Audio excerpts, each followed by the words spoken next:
Concepts are the uniquely human method of intellectual functioning. Each concept we hold, each idea, is a kind of storehouse. It synopsizes and symbolizes huge quantities of information. Ideas are in effect the microfilm of the mind. Consider how primitive and limited our mental operations would be if we could be aware of, think about, and deal with mentally only the separate concretes that we encounter.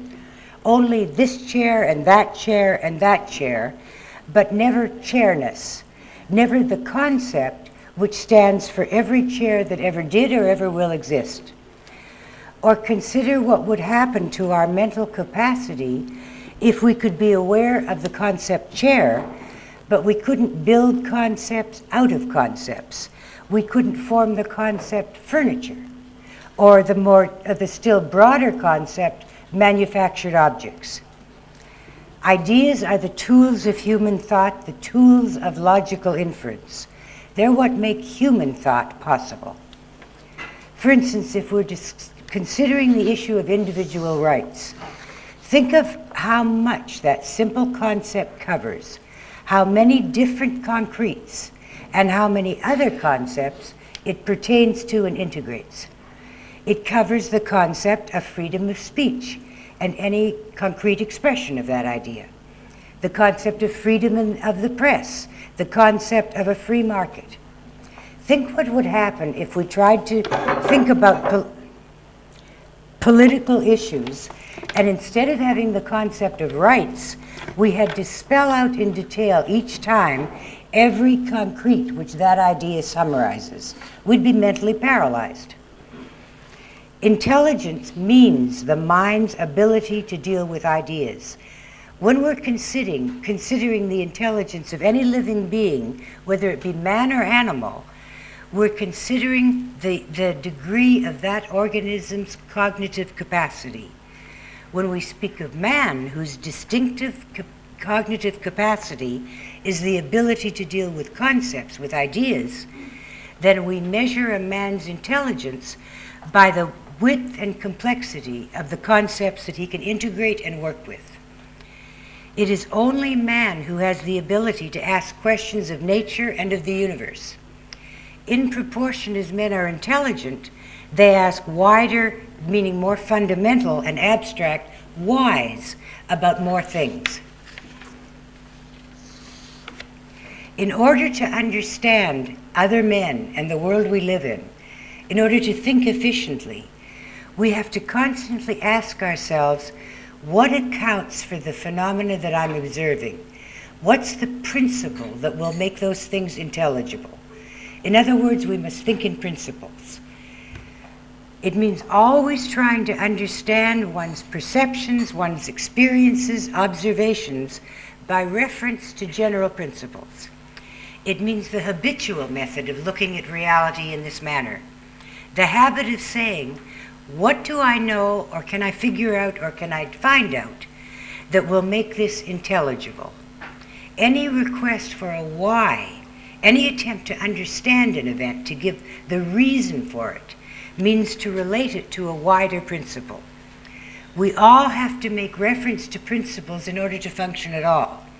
The only question is, do we do it consciously and deliberately, and therefore with a reasonable expectation of accuracy, and do we do it as a consistent habitual policy? Consider the simplest problem of human life, and what would happen if we attempted to solve such problems without the application of principles. Say the decision we face on a given evening was simply whether to stay home and do some work or go to a movie. If we don't make that decision by reference to a wider principle, we could only decide by what we feel like, or by a momentary whim, or perhaps by an unthinking obedience to a sense of duty. What we'd have to do in order to decide rationally, and in so simple an instance we wouldn't have to do it explicitly, but it would be implicit in our thinking, would be to grasp the wider importance of our career in the total of our values, and then to consider the relationship of the work we could do this evening to that career. in that context, we could make a reasonable decision. I want to give you an illustration of the method involved in thinking in principles. In The Passion of Ayn Rand, my biography of Ayn, I describe the means by which she arrived at the idea for the theme of the fountainhead. I'll read the description to you, and as you listen, try to see the principle behind what her mind was doing. And I quote, "The theme of the fountainhead, which she identified as individualism versus collectivism, not in politics but in man's soul, had been born on the day that Ayn grasped the distinction between two basic types of human motivation. A young woman who lived in the same Hollywood apartment as Ayn and Frank had an important position as an executive assistant at RKO, where Ayn was working in the wardrobe department. Ayn watched the woman's professional struggle with fascination.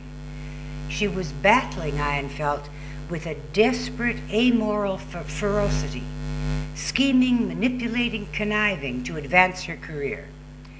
The woman was passionately ambitious, so was Ayn. The woman was enormously hard-working, so was Ayn. Yet Ayn sensed a basic difference in the nature of their ambition, a difference of profound moral and psychological importance. Seeking a clue to the principle involved, she asked the young woman one day, "What is your goal in life? What is it that you want to achieve?" The young woman answered immediately, as if the answer had long been clear in her mind. She said, "I'll tell you what I want. If nobody had an automobile, then I would want to have one automobile. If some people have one, then I want to have two." Ayn was never to forget her feeling of incredulity, indignation, contempt. Her mind raced with the implications she saw in the young woman's statement. She knew that in a few brief sentences, she'd been given the key to answer the question she'd wondered about for years, the question about people whose values and actions seemed incomprehensibly irrational. But how can they? In future years, she would say, it was like a light bulb going on. Without that woman's statement, I don't think I could ever have arrived at the explanation. I owe the fountainhead to that. It was typical of Ayn's method of thinking that she searched for a fundamental principle that would make the woman's attitude intelligible, rather than leaving it at, oh, all she cares about is material possessions, or she wants to feel superior. It was typical of Ayn's method of considering intellectual issues that from a brief verbal exchange, she would work her way to a dissection of human motivation.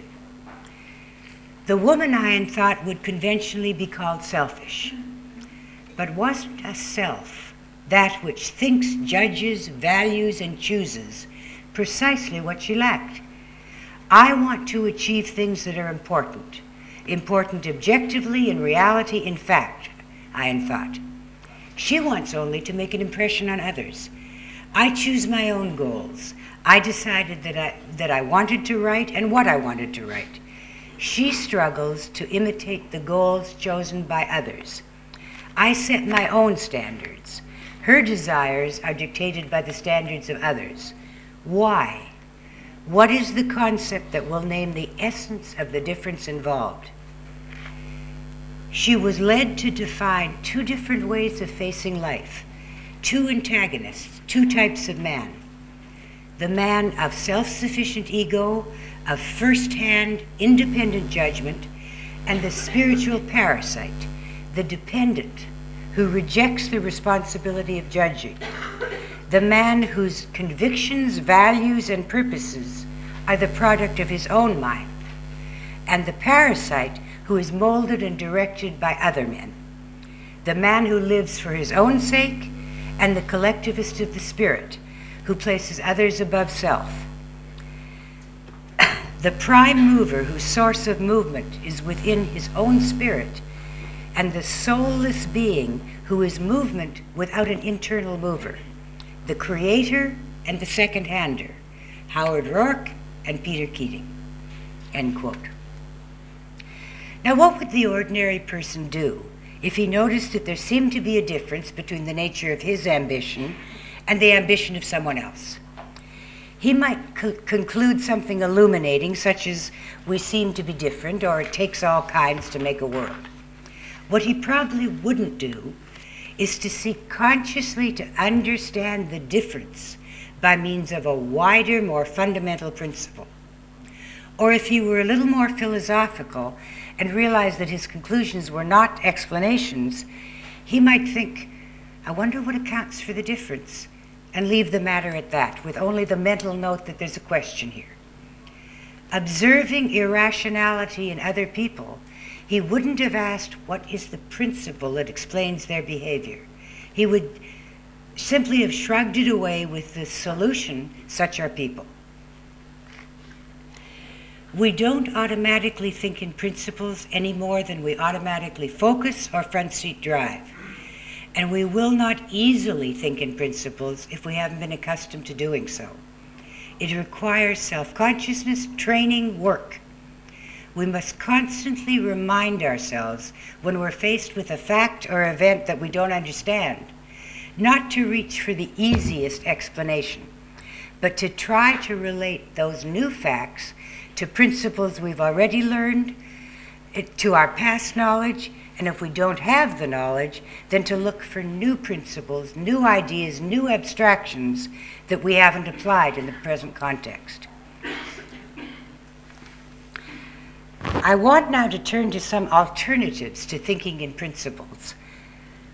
The first failure of this kind can be called being concrete bound. To be concrete bound is to attempt to deal with, to understand a specific situation without the guidance of any wider concepts.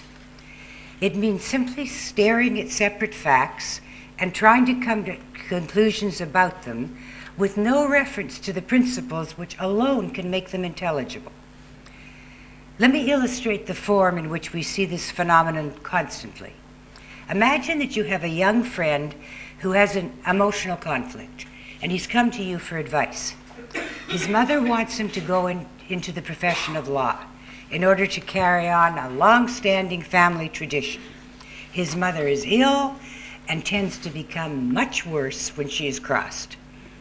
Your friend has no interest in law, but is despairingly thinking of going into it nevertheless, giving up the career to which he truly is devoted, that of medicine, for the sake of his mother. You discuss with him what's wrong with self-sacrifice. You explain that if he chooses law, he will be sacrificing his happiness, his first-hand judgment of what's best for him, his whole life, in the name of his mother's irrational devotion to tradition. Your friend is convinced. He grasps the principle you've discussed, the disaster of self-sacrifice, and he sees that the principle does apply to his situation. He's going to study medicine, he tells you. Several months later, your friend, about to begin his medical studies, comes to you with another problem. What he really wants is to go into medical research, but he feels he ought to go into general practice instead, because as a researcher, he can't be sure he'll discover anything of great value. But in medical practice, he could be certain of helping a great many people. He's stating again, this time with different concretes, the exact conflict that you discussed before. Self-sacrifice versus self-interest. He's once more considering the sacrifice of his own desires and happiness to the needs of others. What has happened or has failed to happen inside your friend's mind? He might very well have agreed with the point of your first conversation. He may have been honestly convinced that self-sacrifice is wrong. Where did that knowledge go, and why was it not applied to the new situation? Most probably, your friend had never formed the mental habit of judging concretes by means of principles, of integrating his theoretical knowledge to new situations. When he's faced with a problem, he doesn't try to interpret it in the light of his theoretical understanding. He doesn't attempt to look for the principle that would untangle it. He gazes blankly at concretes, at his dilemma, as if he had no knowledge, or as if any theoretical knowledge were irrelevant to his understanding of the situation. If you don't attempt to interpret a concrete problem or event in the light of a principle, the fact that you've once learned the relevant principle won't help you. You might as well never have learned it. By this method of thinking, or rather non-thinking, a man who once grasped the concept of property rights won't be able to decide whether or not to rob a bank. A man who once understood the principle of rational self-interest won't know whether or not to jump into a cannibal's pot. A man who has identified the meaning of justice won't be able to decide whether or not to condemn a mass murderer. A man who has grasped the intellectual importance of front seat driving won't be able to decide whether to think about an urgent problem or to passively daydream. This is being concrete bound. If you want to see being concrete bound in action, look at conservative politicians who tell you, never mind ideology for the moment, we have to get Republicans elected, avoiding the fact that it matters which Republicans, that if we don't judge candidates by their relationship to our political ideology, we can't achieve the victory of that ideology. Or look at the people who saw communist Russia and saw Nazi Germany and decided that the opposite of communism is fascism, who didn't look for the single common principle underlying both the systems, the principle that man must exist for the state, and therefore didn't grasp that communism and fascism are fundamentally identical. These are the people who now watch fascism growing in America and, blinded by concretes, say there can't be fascism in America. We believe in the welfare state, and besides, there's no stormtroopers, there's no concentration camps, there's no Hitler.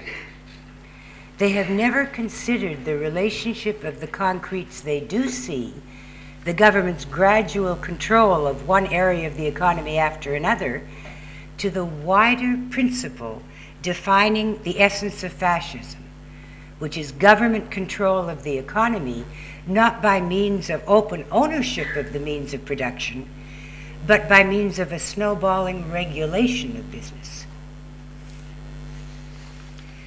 There is a kind of counterfeit thinking in principles which many people practice, by which one may appear to be dealing with abstractions, but in fact one is dealing with what can be called floating abstractions. A floating abstraction is any concept or idea which we don't know how to concretize, which we believe or attempt to use in our thinking without clearly knowing what that concept actually means in reality, without knowing what facts it refers to. If we hold floating abstractions, then we understand words, concepts, ideas, theories, not in terms of what they denote, but in terms of what they connote, that is, in terms of their emotional meaning to us. The essential function of a concept is denotation, the naming of a concrete, specific attribute, event, or entity in reality. Many concepts, of course, do suggest things to us. One of the purposes of a fiction writer is precisely to use the connotative function of words. But we may safely react to the emotional significance of an idea if and only if we're first aware of its exact meaning.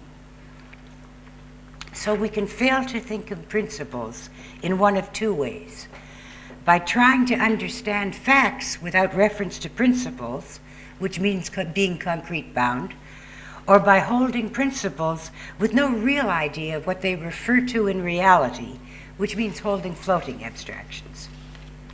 For instance, consider the people who say that political freedom is valuable, is good, is important, and that we ought to spend billions of tax dollars improving our inner cities. In their minds, the concept of political freedom is a floating abstraction, referring to nothing in particular, connoting an undefined set of circumstances that arouses in them an emotion of approval. It means something good, helpful, they're for it.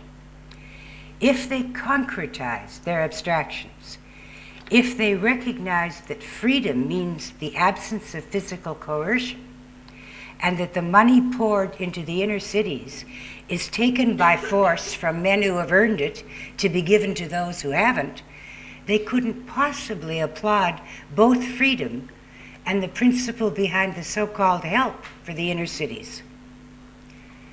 The concept of sacrifice has almost no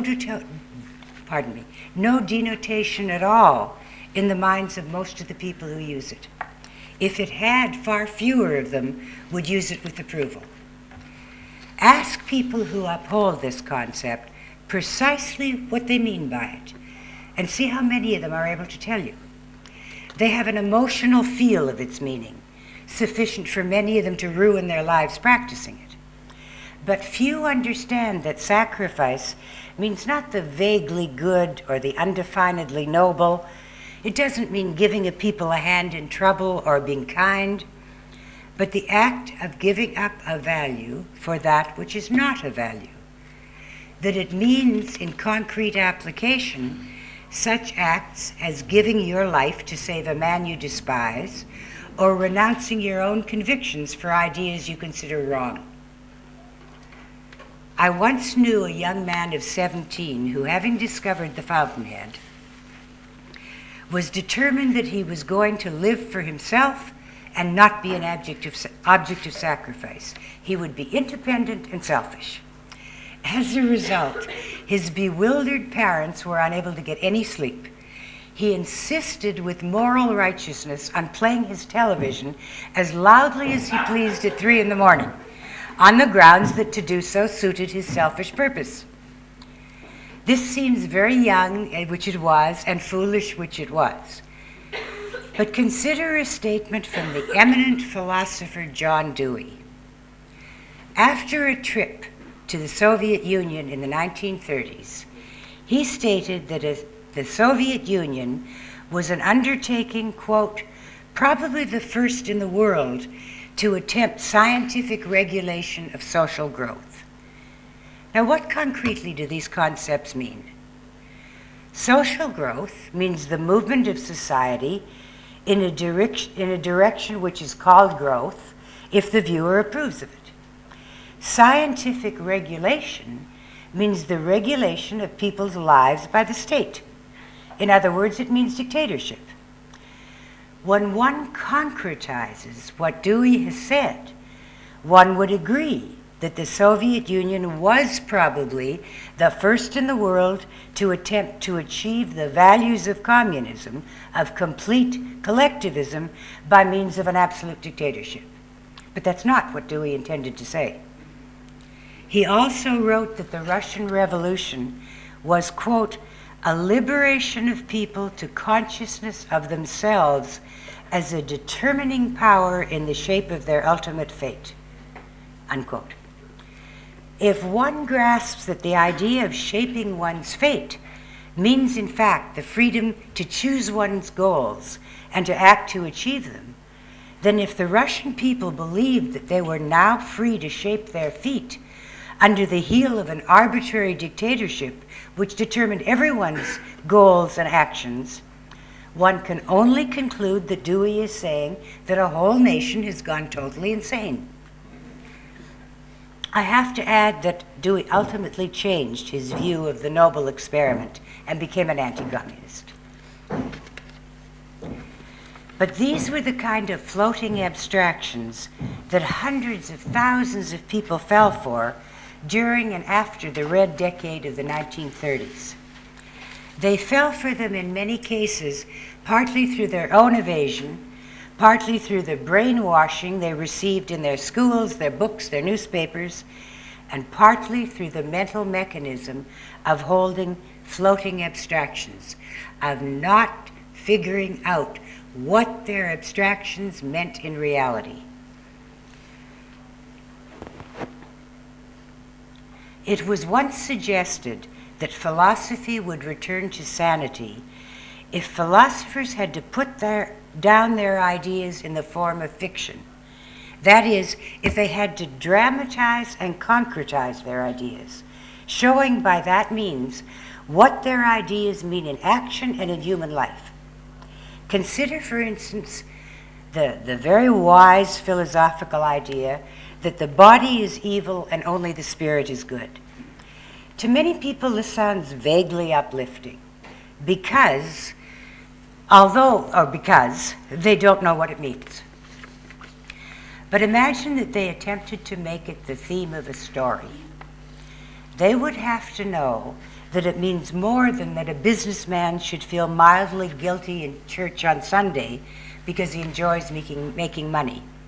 They would have to know that it means there should be no businessmen, no New York City, no electric light, no brain surgery, no cure for cancer, that we should all sit and starve to death while purifying our souls. Or imagine trying to concretize the philosophical theory that matter is an illusion, trying to show what that means in reality. In what reality, I don't know. It means that the material wavelengths you think are carrying my voice to you don't exist, that the chairs you sit that you think are preventing you from falling to the floor don't exist, and neither does the floor, and neither do your physical bodies.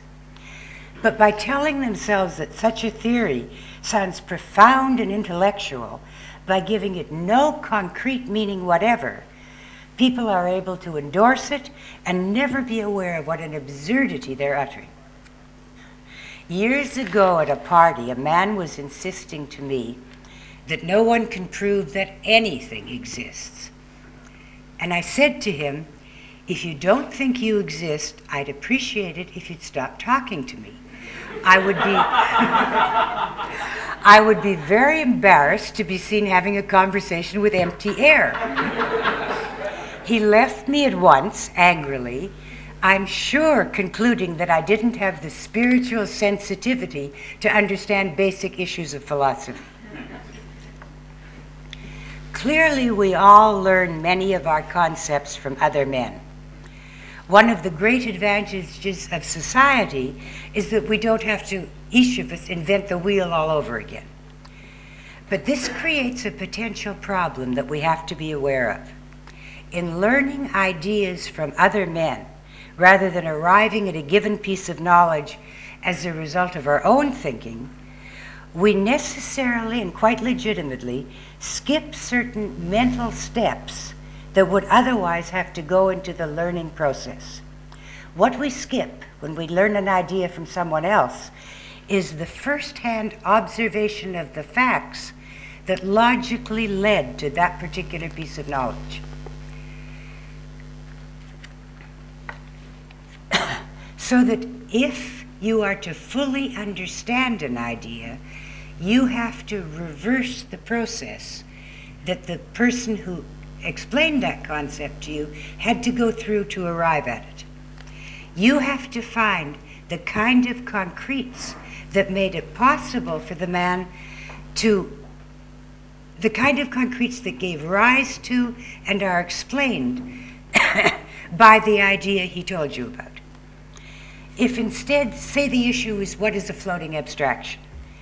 If you were to leave here with the idea that a floating abstraction is something or other that makes thinking inefficient, that it's some sort of misuse of ideas, then you'll be holding a floating abstraction about the nature of floating abstractions. The mind that is concrete bound, that only looks at specifics, at concretes, and the mind that uses floating abstractions, not knowing what his principles really mean in reality, they seem to be opposites. One is a rather unthinking boob, the other an abstract ivory tower intellectual. But if we look more deeply, if we look for the fundamental principle beneath the two methods, we'll find that they stem from the same basic idea: the implicit belief that there is no necessary connection between facts and ideas, between reality and thought, and there will not be much difference in the disastrous errors to which these two methods of thinking lead. How much longer have I got? Okay. I want to briefly discuss another crucial component of efficient thinking: the use of language, of words in one's thinking. If you were to take any idea which you're absolutely convinced is true, and for which you know the proof, and try to prove it in your own mind without the use of words, I think you'll see immediately that you can't do it. We can't form or retain our thoughts in consciousness. We can't order them in a logical progression. We can't front-seat drive without the use of words. Language is the cardinal tool of thought. Language is the means by which we denote and work with concepts. It's the means by which we retain and hold our concepts in our mind. If thinking in words we make an error and come to a false conclusion, we have the means to correct the error, because we know what idea we have accepted and upon what facts and observations we based it. It is to the extent that we don't use language in our thinking, do not formulate concepts in words, that we're at the mercy of chance, of our subconscious, of our stale thinking, of irrational associations, of emotional overgeneralizations. The method of the backseat driver is to substitute emotions and images for language in the process of problem solving. It is as though the backseat driver is attempting in his own mind to form a syllogism by introducing as the first premise a verbalized statement of fact. Then he paints a mental picture intended to represent the second premise.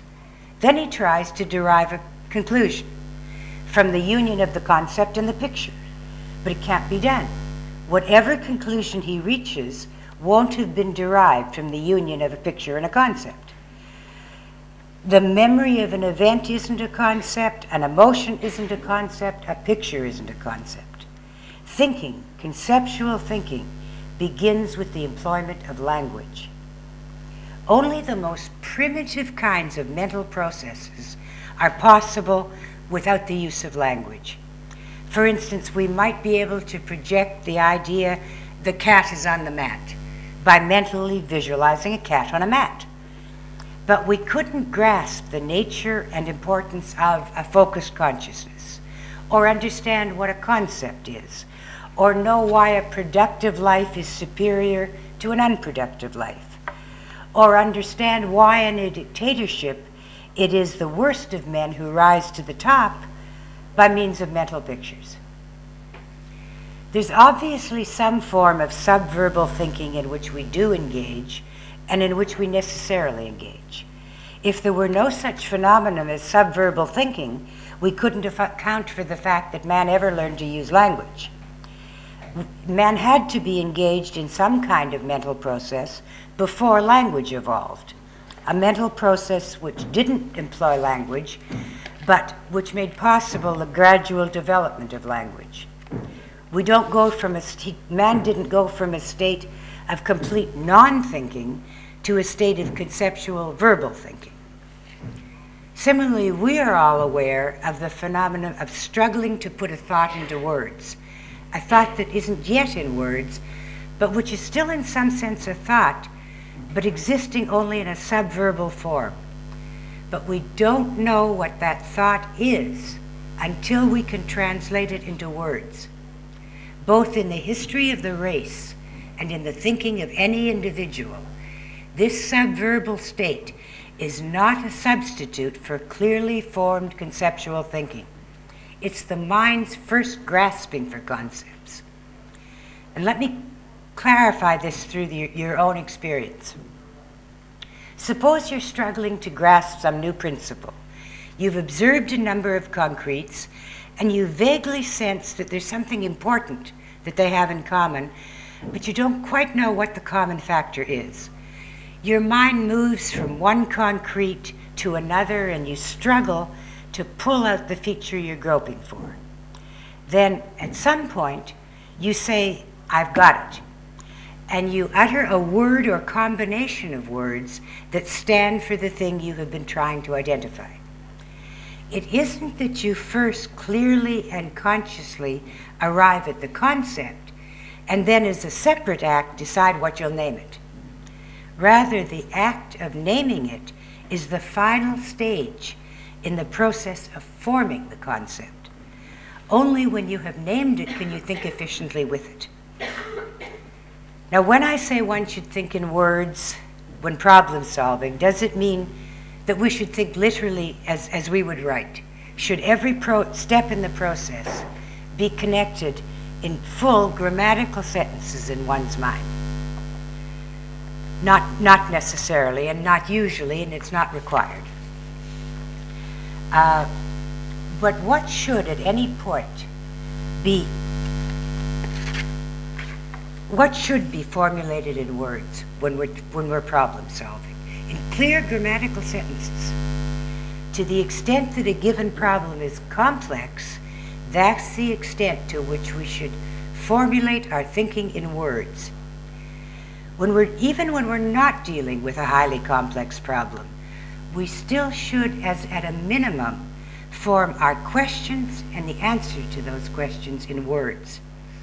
I've said that the essence of front seat driving is the process of question asking, of raising first the overall question we want to answer, then the sub-questions that have to be answered before the overall question can be answered.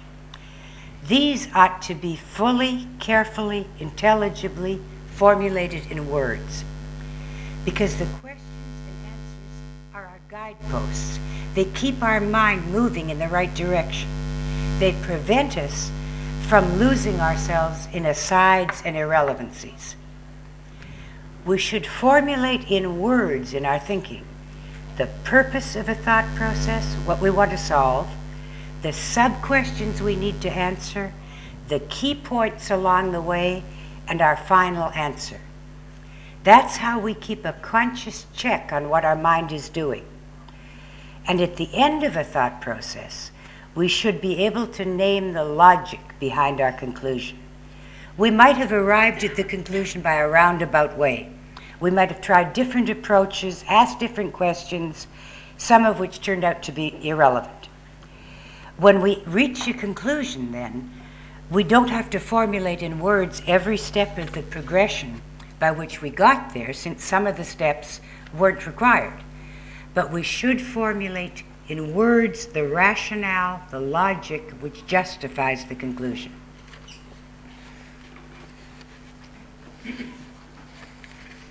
The use of language is a necessary condition of efficient thinking, but it isn't the only condition. It's not a sufficient condition.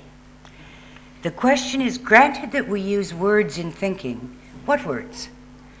Some of us in our thinking and speaking employ a kind of loose, inexact, approximate, metaphorical, flowery use of language, never thinking or speaking exactly. We may prefer, for instance, to think of ourselves as sensitive and vulnerable, when the literal fact is that we lack self-confidence. Or we think that we have an artistic temperament, when in fact we have a bad temper. There is a logical fallacy called obfuscation, which is the fallacy of using words to obscure or conceal meanings. And we can do this in conversation or in our own minds. And I quote from a book entitled Applied Logic.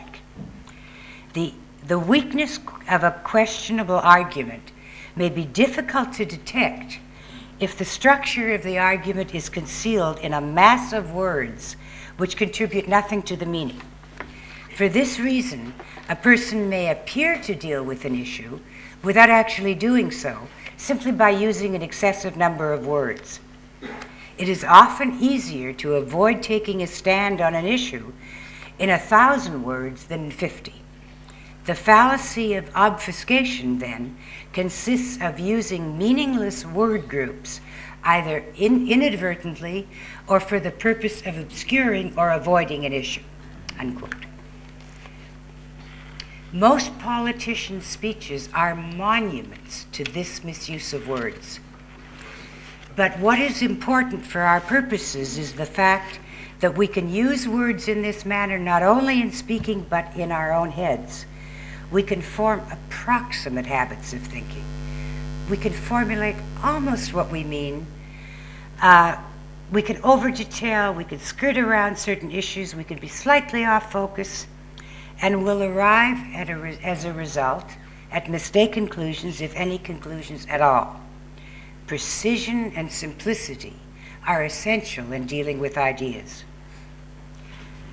I want to conclude by a minute and a half.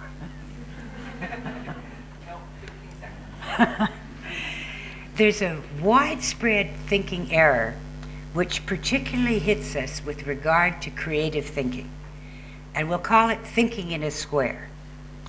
A puzzle I once saw in a magazine illustrates the nature of this error and was the reason I gave it its name, thinking in a square.